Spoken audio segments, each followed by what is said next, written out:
이사야서 12장 1절로 6절까지 말씀입니다. 이사야서 12장 1절로부터 6절까지 말씀을 오늘은 함께 한 목소리로 나누셨으면 좋겠어요. 1절부터 6절까지 말씀을 함께 읽습니다. 시작. 그날에 내가 말하기를 여호와여 주께서 전에는 내게 노하셨사오니 이제는 주의 진노가 돌아섰고 또 주께서 나를 안위하시오니 내가 주께 감사하겠나이다 할 것이니라. 보라, 하나님은 나의 구원이시라. 내가 신뢰하고 두려움이 없으리니 주 여호와는 나의 힘이시며 나의 노래시며 나의 구원이심이라. 그러므로 너희가 기쁨으로 구원의 우물들에서 물을 기르리로다. 그날에 너희가 또 말하기를 여호와께 감사하라. 그의 이름을 부르며 그의 행하심을 만국 중에 선포하며 그의 이름이 높다 하라. 여호와를 찬송할 것은 극히 아름다운 일을 하셨음이니 이를 온 땅에 알게 할지어다. 시온의 주민아 소리 높여 부르라. 이스라엘의 거룩하신 이가 너희 중에서 크신 민이라 할 것이니라. 아멘. 우리 3절 말씀만 우리 한 번만 좀 더 띄워주실까요? 3절 말씀만 우리 한 번 더 같이 한번 선포합니다. 시작. 그러므로 너희가 기쁨으로 구원의 운물들에서 물을 기르리로다. 아멘. 할렐루야. 사는 성도 여러분 잘 오셨어요. 이제 무더위고 한풀 꺾인 것 같습니다. 아침 저녁으로는 이제 선선한 바람이 오는 그러한 계절, 오늘 구원의 운물, 구원의 우물이라는 말씀의 제목으로 여러분들에게 좀 말씀을 전하려고 해요. 말씀 중간중간에 우리가 깨닫게 되겠습니다만 오늘은 이 물이라는 이미지를 가지고 말씀을 전하려고 해요. 물, 우리가 마시는 물, 우리가 먹는 물에 대한 이야기가 성경에도 똑같이 반복됩니다. 근데 그 물이라는 말씀이 단순히 먹는 물의 의미가 아닌 마치 뭐랄까 우리의 영을 살리는 물, 우리의 메마른 심령을 살리는 물의 의미로 많은 곳에서 언급됩니다. 뜨거운 무더위, 그 계절들이 지나가는 과정 속에서 제 마음속에 그런 확신이 있었어요. 이제 8월 셋째 주, 이제부터는 그 무더위가 들어갈 테니까 우리의 마음속에서도 새로운 마음 가지고 더 간절한 마음으로 부르짖어 기도하고 예배 가운데, 기도 가운데, 찬양 가운데 나아가야 되지 않겠는가. 그 예배 자리에 나아가기 위해서 오늘 이 말씀을 통하여 우리가 다시 한번 갈급한 심령 위에 주님의 생수가 공급되는 복된 시간 되었으면 좋겠어요. 그 말씀 함께 나누기에 앞서서 광복절에 대한 이야기를 잠깐 나누면서 오늘 이스라엘 백성들의 이야기도 이런 게 좀 잠깐 언급을 드리면서 말씀을 이어가려고 해요. 바로 지난 금요일이었네요. 지난 금요일 날 광복절이었지요. 광복절이 무엇인지는 모르지 않겠지요. 1945년 8월 15일 일제 식민지배에서 해방된 것을 기념하기 위해서, 또 그로부터 3년이 지난 다음에 1948년이지요. 대한민국 정부가 수립된 것을 기념하기 위해서 국가 제정이 됐던 기념일입니다. 1919년부터 임시정부를 통하여서 우리 국가가 이미 시작되었지만 그런 일제 침략 하에서 국가의 정통성이 그냥 무너지고 말았잖아요. 주권이 사라진 그 시대를 걸어왔어요. 단순히 일제치에서 회복되었다, 해방되었다는 것도 기쁨이지만 이 광복절을 맞이해서 우리가 늘상 고백해야 될 것은 이 주권을 찾았다는 것이 얼마나 놀라운 일인가. 하나님 나라의 백성으로, 또 한 나라의 백성으로 살아가는 것에서 우리가 이 주권이 얼마나 중요한지를 다시 한번 깨닫게 됩니다. 올해는 특별히 광복 80주년이었습니다. 그렇기 때문에 그 의미가 더 우리에게 새롭게 다가오지요. 사는 성도 여러분, 광복의 기쁨은 단순히 기념일로 그냥 축하는 잔치가 아닌 우리의 삶 속에서 늘 고백하고 기뻐해야 될 그러한 제목임을 우리 대한민국의 백성으로서, 국민으로서 마땅히 기뻐해야 될 일이 아닐까 싶습니다. 광복의 기쁨을 나눴던 이유는 이스라엘의 역사를 돌아보기 위함입니다. 이스라엘 역사를 돌아보면 이런 해방의 기쁨을 누렸던 일이 두 번 있었지요. 첫 번째는 출애굽의 기쁨이에요. 430년 동안 종살했던 이스라엘 백성들, 그들이 마침내 하나님의 인도하심 속에서 모세가 그들을 이끌어가면서 애굽에서 떠나 출애굽의 귀한 역사의 발걸음을 내딛습니다. 그리고 수많은 위기가 그들의 눈앞에 펼쳐졌지만 하나님이 함께함으로 말미암아 놀라운 기적을 보게 됩니다. 출애굽기 말씀은 그 여정들을 기록하지요. 출애굽의 역사와 그 기쁨으로 그 걸음걸음을 옮겨가는 이야기. 또다시 시간이 흘러갑니다. 시간이 흘러간다면 우리는 또 다른 해방의 기쁨을 맛보는 그 이야기를 성경을 통하여 만나게 됩니다. 바로 바벨론 포로에서 돌아왔던 일입니다. 시간적으로는 매우 긴 시간의 간격이 있습니다만은 그런 이스라엘 백성들은 또다시 기쁨으로 하나님을 찬양합니다. 70년 동안의 종살이, 그 바벨론에서의 종살이를 이제 청산하고 드디어 약속의 땅으로 돌아오는 그 기쁨은요, 이루 형용할 수가 없는 거예요. 그래서 시편 기자는 그날의 기쁨을 이와 같이 고백하고 있습니다. 우리 한번 그 말씀을 같이 한번 나눠볼까요? 시편 126편 1절과 2절입니다. 함께 읽습니다. 시작. 여호와께서 시온의 포로를 돌려보내실 때에 우리는 꿈꾸는 것 같았도다. 그때에 우리 입에는 웃음이 가득하고 우리 혀에는 찬양이 찼었도다. 모든 백성들이요, 입에서 웃음이 가득한 거예요. 그들 모두 입에서 찬송이 끊어지질 않는 거예요. 우리가 해방되었다는 거예요. 포로에서 우리가 자유케 되었다는 거예요. 모든 이스라엘 백성들이 그날의 감격을 돌아보면서 이것이 꿈인가 생신가, 마치 꿈꾸는 것 같았다라는 이 말씀 속에서 그들 모두가 얼마나 감격스러웠는지, 그들은 이 말씀을 통해서 서로가 서로에게 격려하는 거예요. 이거 우리 꿈이 아닌가. 아마도 우리의 올해 어머니 세대, 부모님 세대가 아마 이러지 않았을까요? 저희 어머니를 통해서도 그 말을 들어요. 일제치하의 이야기, 또 6.25의 그 과정들을 다 몸소 경험했던 한 80 이상 되시는 분들은 아마도 어렴풋이 기억하지 않겠어요? 그런 모든 광경들을 이스라엘 백성들도 경험해 본 거예요. 그 기쁨의 이야기를 나누기에 앞서서 우리 이런 질문을 드려야 합니다. 왜 이런 일들이 일어나는가? 그들 모두가 포로에서 귀환한 것은 매우 기쁜 일이고 즐거운 일인데 왜 포로로 잡혀갈 수밖에 없었는가? 그 질문을 던지고 그 질문에 대한 답을 찾아야 우리는 비로소 하나님의 마음을 알 수 있습니다. 그 이야기를 헤아리면 사실은 좋지 않은 이야기를 나눌 수밖에 없어요. 출애굽 이후로부터 거슬러 올라가 보자고요. 하나님의 놀라운 은혜와 기적을 맛보았습니다. 그 기적과 은혜를 맛보았다면 마땅히 그들 모두는 일평생 하나님을 찬송하며 늘 하나님께 영광 돌리는 삶을 살아야 됐지만, 그러나 그들의 삶은 그러지 않았습니다. 기적을 맛본 지, 또 구체적으로 말씀드릴까요? 홍해가 갈라지는 놀라운 기적적인 사건을 눈으로 본 다음에 얼마 지나지 않아요. 단 3일 만에 그들은 불평의 말을 쏟아냅니다. 오늘 물이라는 이 말씀이 주제로 이어지니까 오늘 물에 대한 이야기만을 여러분들에게 언급드린다 한다면 물이 없다는 거예요. 마실 물이 없다는 거예요. 그런 일로 말미암아 또다시 불평과 원망의 말을 쏟아내기 시작했고, 이후로 모든 시대 가운데 하나님을 찬양해야 될 그들의 입술에서, 기도하고 예배해야 될 그들의 입술에서 오히려 불평과 원망의 말이 반복되는 삶을 삽니다. 사람은 바뀌어갔고 시대도 달라졌지만 이 이야기, 이 모습은 달라지지 않아요. 결국 하나님은 그런 그들에게 심판을 내리시죠. 40년 동안의 광야 생활 역시 하나님의 심판이지요. 그리고 바벨론의 포로로 잡혀간 것 역시 하나님의 심판임을 우리는 부인할 수 없어요. 불순종한 결과는 결국 하나님의 심판으로 이어지게 되었다는 거예요. 그러나 여러분, 우리에게는 하나님의 말씀은 언제나 반전의 연속이지요.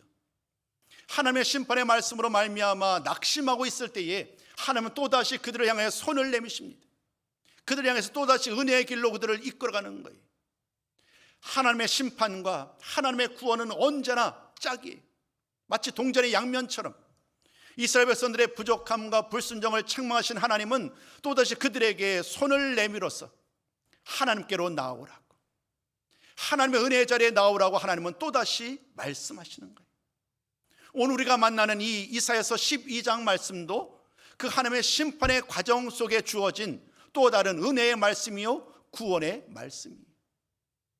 오늘 이 말씀을 통하여 그 꿈꾸는 것 같았던 그 기쁨의 이야기가 얼마나 놀라운 일인지, 많은 이스라엘 백성들에게 이 구원의 기쁨을 누리는 것이 얼마나 큰 은혜요 복인지, 우리 함께 이 말씀을 통하여 구원받은 우리의 삶이 또 어때야 되는지까지 나누기 원합니다. 먼저는 이스라엘의 역사를 통하여 이 구원의 기쁨을 누리는 것이 무엇인가, 그리고 오늘 우리의 삶 속에 주님께서 어떻게 또 다른 구원의 기쁨을 주셨는가, 그 말씀을 붙들고 마지막 결론은 이와 같아요. 우리는 어떻게 구원의 우물에서 기쁨의 샘을 기를 수 있을까? 이것이 마지막 결론의 말씀이에요. 우리 하나씩 하나씩 그 말씀의 이야기를 좀 나누기 원합니다. 우리가 구원의 날에 기쁨으로 노래를 불러야 되는데, 이사야 선지자는 오늘 우리에게 어떻게 구원의 말씀을 하고 있을까요? 그 첫 번째 말씀입니다. 첫 번째, 구원의 하나님을 찬양해야 한다는 거예요. 사실 이 말씀은 부연 설명이 필요 없겠지요. 구원의 하나님을 찬양한다는 말에 대해서 또 다른 숨겨진 의미가 있지 않아요. 그 자체예요. 구원의 하나님을 찬양하는 것은 구원받은 백성들이 마땅히 해야 할 일이기 때문이지요. 그런데 오늘 12장 말씀은 우리에게 좀 그 말씀이 특별해요. 왜냐하면 오늘 12장 1절은 이렇게 시작합니다. 그날에라는 말씀으로 시작을 합니다. 사실 이 그날에라는 이 말은 새로운 말도 아니에요. 근데 그 의미가 완전히 다른 의미로 우리에게 다가오는 거예요. 12장까지 말씀 속에서 많은 곳에서 이 그날에라는 단어가 반복됩니다. 근데 그 많은 곳에서의 그날에라는 의미는 대부분 어떤 의미냐 하면 심판과 재앙을 말해요. 이사야 선지자들의 말도 마찬가지예요. 1장부터 시작되는 말씀을 보면 왜 그토록 이스라엘 백성들이 어리석은지, 왜 그토록 이스라엘 백성들이 성숙하지 못한지, 왜 그토록 이스라엘 백성들이 마음이 둔감한지, 그들의 눈과 귀가 열리지 않았는지, 그런 이야기로 말씀을 이끌어가요. 그래서 하나님은 이사야 선지자를 통하여 그들을 책망하지요. 정말로 아름다운 열매를 맺기를 원하는데, 정말 극상품 포도나무를 통하여 정말 최고 품질의 포도를 거두기를 원했는데, 그들이 맺었던 것은 들포도예요. 가치가 전혀 없는, 가장 좋은 포도나무라고 한다면 최고의 포도, 요즘에 무슨 포도가 가장 비싼가요? 거봉이가 제일 좋나요? 그런 포도를 맺어야 되는데 그렇지 못하다는 거예요. 하나님은 다양한 비유의 말을 통하여 이스라엘 백성들을 책망해 왔어요. 그런데 하나님은 그날에라는 이 말씀을 통하여 늘상 책망과 또 재앙의 심판의 이야기를 전해 왔는데, 12장에서의 그날은 전혀 다른 의미를 이야기하고 있단 말이에요. 오늘 말하는 이 12장에서 말하는 이 그날의 의미는 어떤 의미일까요? 이 그날에라는 이 말은요, 그날은 바로 복된 날, 구원의 날, 회복의 날, 위로의 날이에요. 하나님께서 그들에게 또다시 구원의 기쁨을 회복하여 주신다는 이 약속의 말씀으로 말미암아 우리 모든 성도들에게 말을 합니다. 그날에 여러분 기뻐하십시오. 그날에 여러분 하나님께서 여러분을 위로하고 있으니 그 위로의 자리에 나아오십시오라고 이사야 선지자가 이스라엘 백성들을 초청하고 있는 거예요.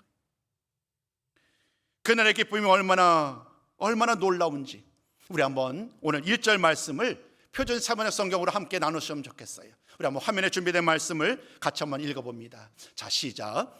그날이 오면 너는 찬송할 것이다. 주님, 전에는 주께서 나에게 진노하셨으나 이제는 주의 진노를 거두시고 나를 위로하여 주시니 주께 감사드립니다. 오늘 이사야가 얘기하는 거예요. 그날이 오면 여러분은 나와 같이 찬송을 해야 합니다. 오늘 이사야 선지자는요, 그날을 이미 보고 있는 거예요. 믿음의 눈으로 그날을 보고 있는 거예요. 지금은 참으로 어려워요. 지금은 참으로 힘겨운 시간을 보내고 있지만 믿음의 눈으로 하나님께서 구원하실 그날을 바라보고 있어요. 그래서 이사야 선지자는 입술을 통하여 웃음이 만면에 가득하고 기쁨으로 찬송을 드리는 거예요. 이사야 선지자는 이제 말합니다. 우리 모두 함께 기뻐하자고요. 그날에 우리 모두 함께 찬양하자라는 그 말씀을 전합니다. 여전히 이 많은 사람들은 그 기쁨을 누릴 그 역사적인 기쁨의 현장은 아직 미래의 이야기죠. 그럼에도 불구하고 오늘 믿음의 눈으로 우리 함께 어려움 중에 있지만, 바벨론 포로 중에 있지만, 혹은 병 중에 있지만, 혹은 메마를 대로 메마른 영적인 상황 가운데 힘들어하고 있지만, 그런 과정 속에서도 마땅히 하나님을 찬양하고 기뻐하자라고 이야기하고 있습니다. 여러분, 우리들도 함께 서로 이렇게 권면해야 되지 않을까요? 어려움 당하는 자들을 향하여, 그분들을 향해서 기도하고 그분들을 향해서 힘을 내시자고 함께 우리 격려하면서 나가야 되지 않을까요? 힘겨워하는 성도들 향해서 왜 믿음이 그 정도밖에 되지 않느냐라고 오히려 또 다른 아파하는 말로 그들에게 말을 전한다고 한다면 얼마나 더 큰 아픔이 더 커질까? 오늘도 하나님은 이사야 선지자를 통하여 이스라엘 백성들에게 비록 그들이 많은 면에서 부족하지만, 여전히 하나님을 기쁘시게 하기에는 부족하지만, 그러나 하나님은 다시 한번 그들에게 기회를 주시는 거예요. 함께 기뻐하고 함께 감사하고 함께 찬송을 드리자고요. 오늘 이 말씀을 통해 다시 한번 우리 모두가 그 기쁨의 찬송으로 하나님께 영광 돌리는 우리 모든 성도가 되시기를 소망합니다. 자, 그러면 우리가 왜 그 기쁨의 날 하나님을 찬송해야 되느냐? 그 이유를 우리가 한번 함께 우리가 언급하고 나아가야 될 것 같아요. 그 이유는 첫 번째 제목에 답이 있어요. 왜냐하면 우리를 구원하신 분이 하나님이시니까. 세상 그 누구도 우리를 구원할 수 없어요. 여러분, 세상 수많은 신들이 등장합니다. 말씀에도 보면요, 애굽의 수많은 신들, 가나안 땅의 수많은 신들이 등장합니다.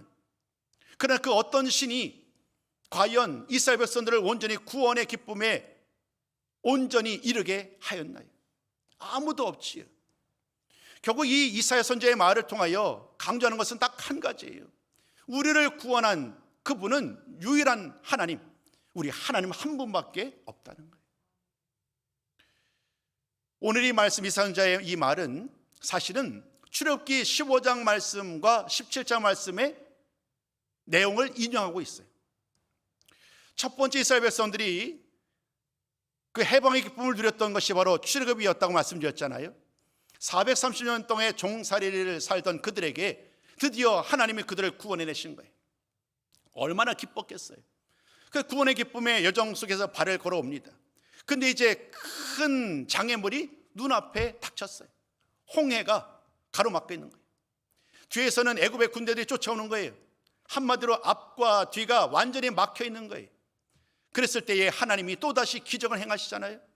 홍해를 가르시고 그들을 이끌어냅니다. 그리고 그들을 쫓아왔던 애굽의 군대들은 그 홍해에 수장을 시켜버리잖아요. 그런 도저히 인간의 방법으로는 생각할 수 없는 일들이 눈앞에 일어나게 되었고, 그 기적을 눈으로 보았던 이스라엘 백성들은 하나님 아버지 앞에 모세와 이스라엘 백성들이 하나님을 찬송했어요. 그것이 바로 모세의 노래라는 제목의 출애굽기 15장 말씀입니다. 그 출애굽기 15장 말씀에 많은 이야기가 참 우리를 감동케 하지만 출애굽기 15장 2절 말씀만 한번 읽어보자고요. 출애굽기 15장 2절 말씀 우리 한번 같이 한번 함께 읽습니다. 시작. 여호와는 나의 힘이요 노래시며 나의 구원이시로다. 그는 나의 하나님이시니 내가 그를 찬송할 것이요 내 아버지의 하나님이시니 내가 그를 높이리로다. 참 얼마나 멋진 고백이에요. 하나님은 나의 힘이요 노래요 나의 구원이시다. 그 하나님이 나를 구원하셨으니 내가 그 하나님을 찬송하겠다. 내가 그 하나님만은 높이겠다. 이렇게 선포하며 나가는 그들의 노래는 참으로 아름다운 노래이지요. 여러분, 오늘 저는 첫 번째 말씀을 통하여 구원의 하나님을 찬양해야 된다. 그 하나님만이 우리의 유일한 구원자 되시니까 여러분, 우리의 일평생 그 구원의 하나님만을 찬양하는 삶을 사셨으면 좋겠어요. 이제 두 번째 말씀, 오늘 말씀의 가장 중요한 메시지를 여러분과 함께 좀 나누려고 합니다. 제가 한 가지를 놓쳐버렸네요. 오늘 2절 말씀을 함께 나누지 않았는데 2절은 그냥 여러분 읽으시면 되겠습니다. 큰 두 번째 말씀 함께 나눌까요? 큰 두 번째 제목 함께 읽어봅니다. 시작. 구원의 우물에서. 아멘. 구원의 우물에서 기쁨으로 물을 길어야 합니다. 이 말씀은 오늘을 살아가는 우리들에게 가장 필요한 말씀이 아닐까 싶어요. 구원의 우물을 그리고 물을 깃는다라는 것은요, 문자적인 의미의 말씀으로도 우리가 그 의미를 이해할 수 있겠습니다마는 그 말씀 가운데는 상징적인 의미까지도 포함하고 있어요. 그렇기 때문에 그 말씀을 우리가 좀 이해한다면, 하나님께서 이렇게 우리와 함께 하시고 우리를 위해서 이렇게 은혜의 길을 예배해 놓으셨구나, 더 풍성한 은혜의 자리로 나아갈 수 있겠지요. 여러분, 구원의 우물이 의미하는 바가 뭘까요? 구원의 우물, 우물을 한번 생각해 보세요.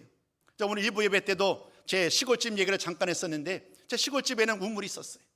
그래서 우물에서 두레박으로 물을 깃는 거예요. 시골에 있다 보니까 뭐 펌프도 없었네요. 그러고 보니까 우물에서 물을 깃는 거예요. 그래서 그 물을 마시는 거예요. 식수가 그 물이 식수였던 거지요.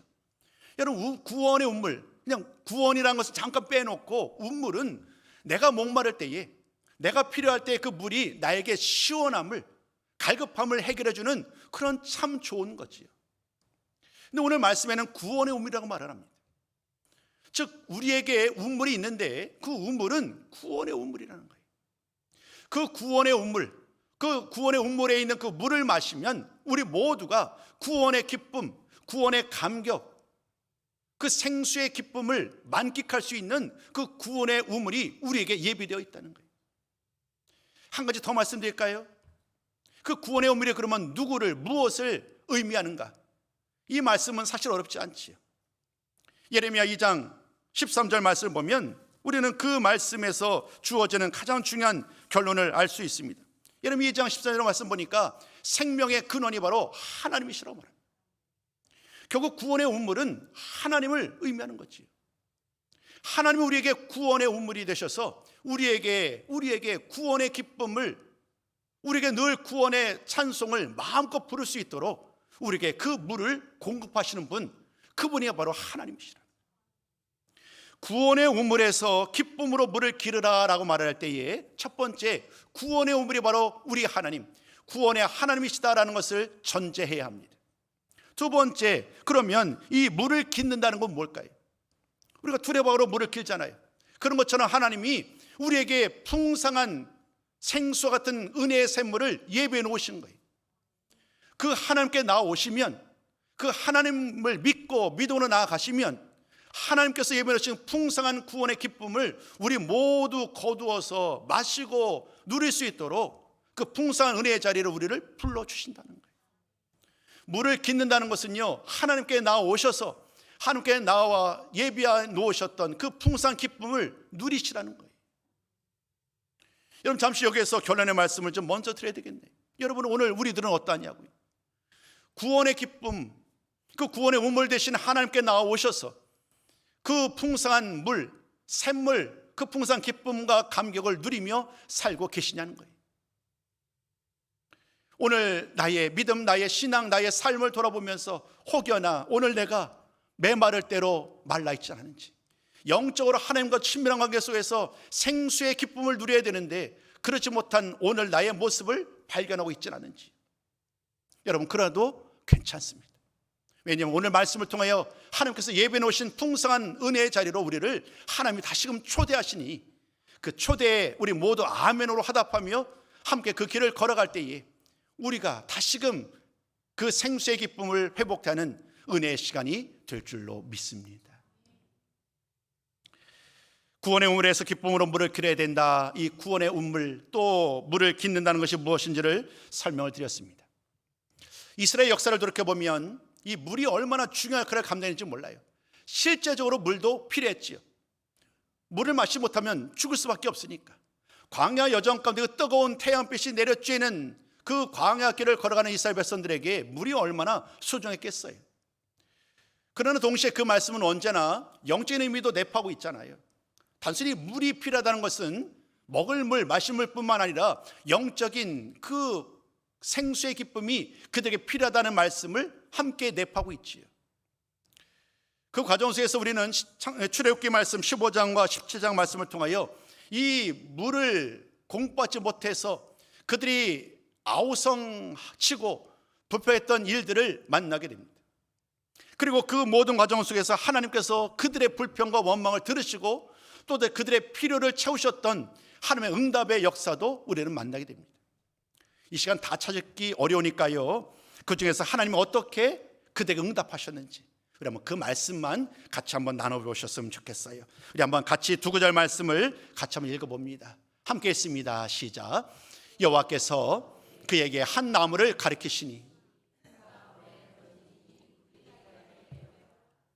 여호와께서 모세에게 이르시되 백성 앞을 지나서 이스라엘 장로들을 데리고 나일강을 치던 내 지팡이를 손에 잡고 가라. 내가 호렙산에 있는 그 반석 위 거기서 내 앞에 서리니 너는 그 반석을 치라. 그것에서 물이 나오리니 백성이 마시리라. 아멘. 이 말씀은 말 그대로입니다. 목마른 물이 없어서 부패하던 그들에게 물을 주시겠다는 말씀입니다. 그러나 동시에 이 말씀은 하나님 아버지 앞에 깨어있지 못했던 이스라엘 백성들을 향하여 하나님께 나아올 때에 그들에게 생수의 기쁨을, 영적인 마르지 않는 샘물을 그들에게 주시겠다는 또 다른 하나님의 말씀이죠. 물이 쓰다는 거예요. 물이 써서 마시지 못하겠다는 거예요. 불평하는 그들에게 그 쓴 물을 단물로 바꿔주셨어요. 마실 물이 없어서도 불평하는 그들을 향하여 하나님은 모세에게 명령하죠. 그가 손에 있는 지팡이를 가지고 반석을 치라. 반석을 쳤으니 물이 샘솟듯 쏟아났죠. 이런 모든 광경을 통해 하나님이 그들에게 예비했던 그들의 필요를, 그 기쁨을 채워주셨던 하나님의 역사를 우리는 기억을 합니다. 자, 이제 또 다른 말씀으로 오늘 우리에게 또다시 하나님은 이사야 선지자를 통하여 그 생수의 기쁨의 자리로 우리를 초대하는 거예요. 오늘 이사야 선지자는 말을 전합니다. 구원의 우물물에서 물을 기를 수 있는 그 은혜의 말씀을 또 다른 곳에서 말씀을 통하여 그들을 격려하시는 거예요. 바로 말씀을 이어가시자고요. 이사야서 44장 3절과 4절 말씀을 우리 한번 먼저 읽어보도록 합니다. 함께 읽습니다. 자, 시작. 나는 목마른 자에게 물을 주며 마른 땅에 시내가 흐르게 하며 나의 영을 내 자손에게, 나의 복을 내 후손에게 부어주리니 그들이 풀 가운데에서 솟아나기를 시냇가에 버들같이 할 것이다. 아멘. 출애굽기의 말씀에서 등장했던 그 상황과 그 말씀을 들었던 주인공들은 완전히 다르죠. 오늘 이 이사야 선지자의 말을 듣고 있는 백성들과 이 얘기는요, 완전히 다르지만 하나님은 어제나 오늘이나 영원토록 변함이 없으신 거예요. 그 하나님은 똑같이 말씀하는 거예요. 목마른 자들에게 하나님이 말하는 거예요. 물을 주고 그들에게 그 생수의 기쁨을 주겠다는 거예요. 이 말씀은 55장 1절과 2절에서도 똑같이 반복됩니다. 이 말씀도 얼마나 아름다운 말인지요. 우리 한번 다시 한번 이 말씀도 우리 같이 한번 읽어볼까요? 이사야서 55장 1절과 2절입니다. 자, 시작. 오호라 너희 모든 목마른 자들아 물러 나오라. 그리하면 너희가 좋은 것을 먹을 것이며 너희 자신들이 기름진 것으로 즐거움을 얻으리라. 아멘. 시대는 바뀌었지만, 이 말씀을 듣고 있는 대상들도 바뀌었지만 하나님은 똑같은 마음으로 그들에게 얘기하는 거예요. 목마른 자들아, 너희 목마른 자들아 하나님께로 나오라. 오늘도 하나님 우리에게 이 똑같은 말씀으로 우리를 부르시는 거예요. 목마른 자들, 우리들을 향하여 하나님은 하나님께로 나오라고. 바로 주님의 입술을 통하여 구원의 우물이 하나님이셨다고 한다면 신약 성경에서 구원의 우물은 바로 우리 주님이시잖아요. 주님께서 자신을 구원의 우물로 소개하면서 주님께서 생명수 샘물을 우리에게 주신다라고 말씀하고 계세요. 그 말씀 바로 요한복음에서도 요한복음 7장 37절 38절에도 등장합니다마는 우리 그 중에서 한 구절만 보시자고요. 요한복음 4장 우리 13절과 14절입니다. 자, 우리 함께 읽어요. 시작. 예수께서 대답하여 이르시되 이 물을 마시는 자마다 다시 목마르려니와 내가 주는 물을 마시는 자는 영원히 목마르지 아니하리니 내가 주는 물은 그 속에서 영생하도록 솟아나는 샘물이 되리라. 아멘. 오늘 물에 대한 이야기를 여러분과 나누고 있어요. 마시는 물, 오늘 내가 마시는 물, 그 물의 의미를 넘어서서 이 물은 하나님이 하나님을 믿고 따르는 자들에게 주시는 선물이에요. 하나님을 믿고 우리 주님을 믿고 따르는 사람들에게 예비해 놓으신 그 선물이 바로 이 물이란 말이에요.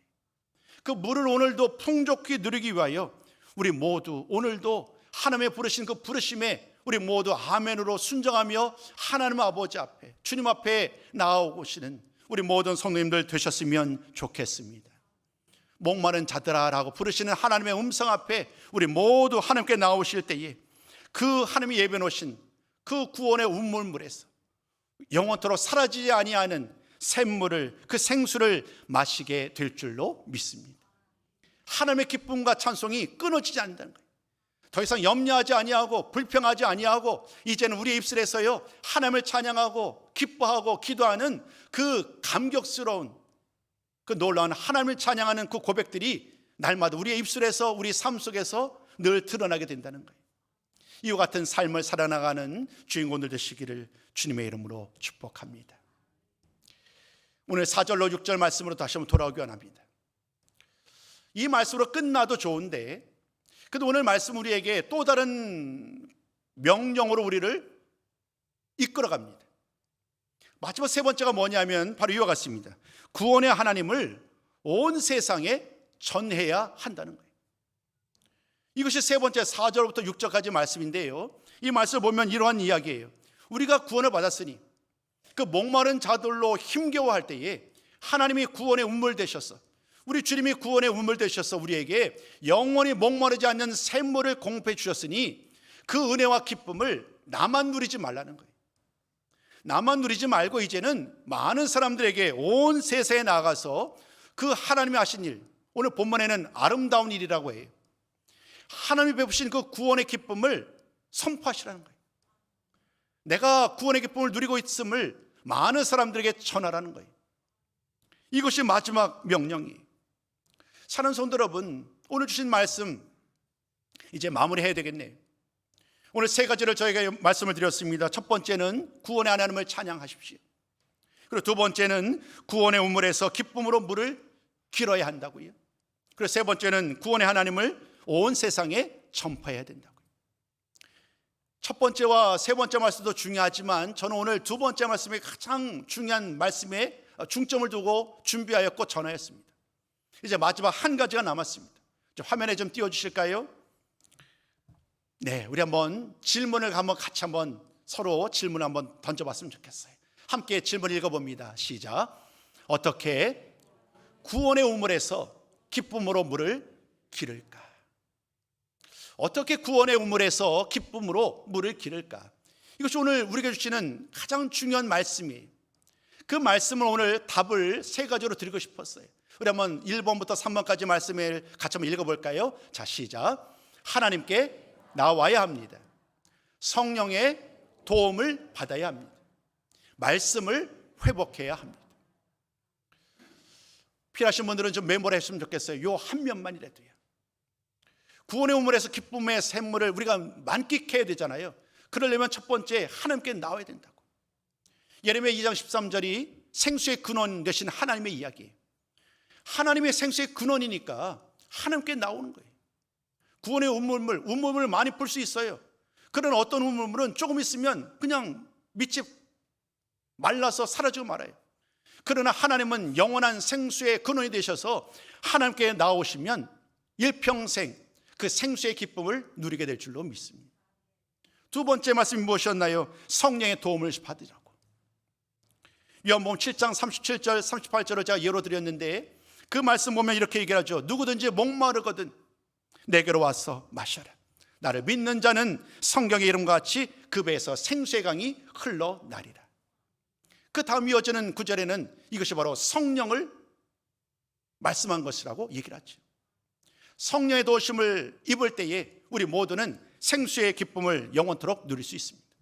마지막 세 번째, 오늘 조금만 좀 양해해 주십시오. 시간을 더 가더라도 마지막 세 번째가 말씀을 회복하는 것이었어요. 우리의 기근이 무엇인가? 우리의 기근의 출발점은요, 양식이 없어서가 아닌 거예요. 먹을 것이 없어서가 아니라고요. 목마른 것이 아니라 아모스 8장 11절이죠. 말씀을 갖게 하지 않았기 때문에.